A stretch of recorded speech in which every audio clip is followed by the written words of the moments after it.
Christ didn't ask questions. Men like him never did.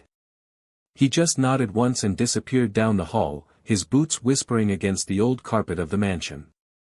Marcus stayed where he was, the shadows swallowing him whole, his reflection in the black glass of the laptop screen staring back like a stranger.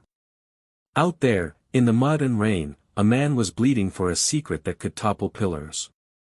A case that had already drawn wolves from every direction.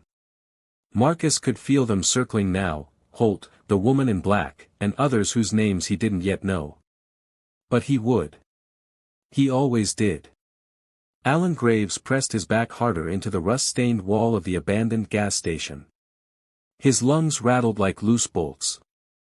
The case sat on the floor beside him, water dripping onto its steel shell, each drop like a countdown he couldn't stop.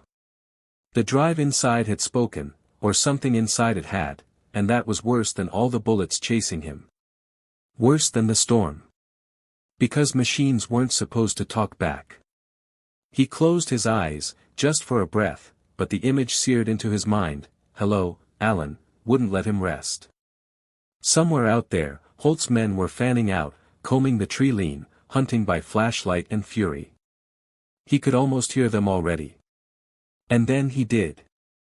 A crunch of boots on gravel outside. A voice barking orders.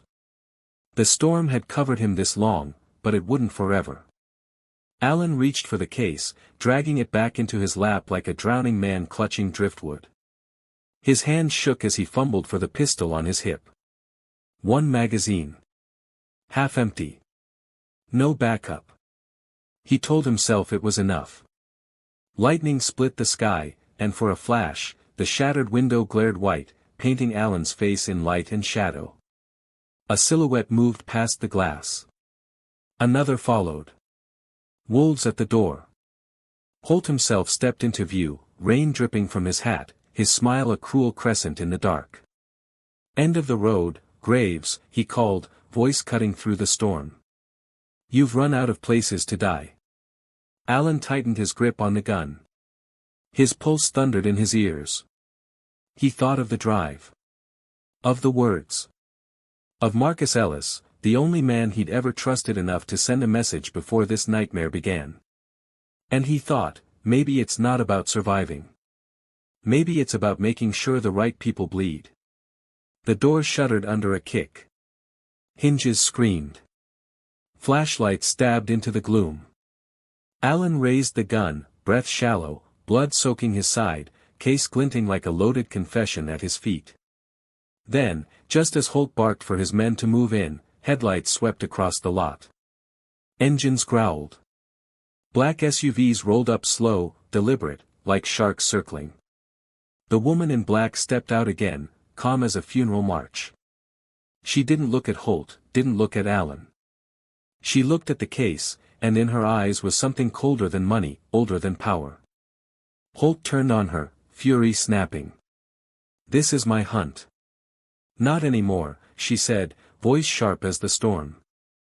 And in that instant, between Holt's rage, Alan's desperation, and the wolves tearing at each other, the world seemed to hold its breath.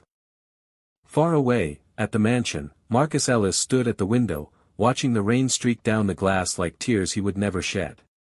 He didn't know it yet, but the storm outside wasn't just weather. It was war.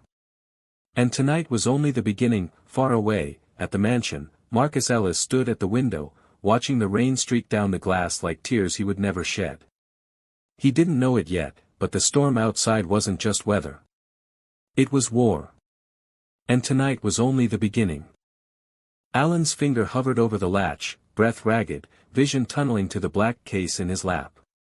He could feel his pulse stuttering, each beat a countdown he couldn't win. But still, he smiled.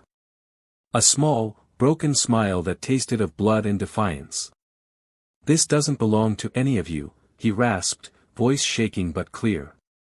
It doesn't belong to the wolves. Holt's hand twitched toward his gun. The woman in black took a slow step forward, her shadow long in the stuttering flashlight beams.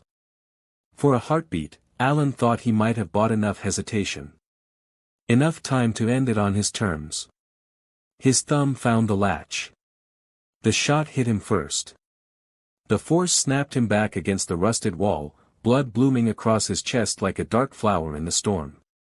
His pistol clattered to the floor, useless now, his strength bleeding out with every drop.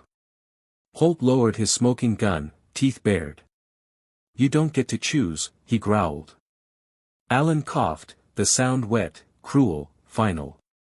But his eyes stayed open.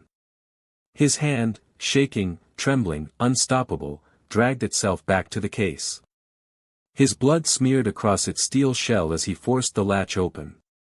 The woman hissed, stepping closer. "Stop him." But Allen was faster, if only for this one last second. The case opened, the small black drive pulsing faintly like a dying star. His hand hovered, weak but steady, over the device. He looked at Holt. At the woman. At the wolves that had chased him into the grave. And then, with the last of his breath, he whispered. "Not for you." His hand slammed down, crushing the drive against the concrete floor. Sparks flared. A high, keening whine filled the room. And then, silence. The drive lay shattered, its light extinguished forever. Allen's body went slack, head tilting back against the wall. His eyes closed slowly, peacefully this time, like a man finally allowed to sleep. The wolves stared at the ruin. Holt's face twisted with rage, spitting curses into the storm. The woman in black said nothing, her eyes hard, her lips pressed tight, as if calculating the cost of failure. And then she turned, her boots crunching through the mud as she disappeared into the night. Holt stayed, chest heaving, his fury echoing through the ruined gas station. But there was nothing left to take. Nothing left to win. Miles away, at the governor's mansion, Marcus Ellis stood at the tall window, watching the storm ease into a fragile drizzle. Price lingered at his side, waiting for direction. "It's over," Marcus said quietly, though the words felt heavy, as if they carried more than just the truth. "Sir?"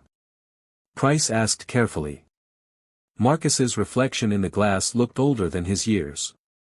"Tired. Haunted. Allen Graves is dead," he said. His jaw tightened. "And he chose to die a free man, not a pawn." Price shifted, uneasy. "Then the case." "Gone," Marcus finished, his voice breaking for just a moment. He turned away from the window, shoulders squared, eyes burning with something deeper than grief. "The wolves have nothing. But we've lost the only man who could have stood with us when the real war begins." He let the silence settle. In it, the storm's last whispers faded into the night. Allen Graves, the man the world had written off as a ghost, was gone. Not swallowed by the wolves. Not claimed by the storm. But by choice, martyrdom carved into the mud and blood of a forgotten gas station. And now, Governor Marcus Ellis knew the truth, the board was still set, the pieces still moving. Who is really behind? Should Jason walk away, or fight back?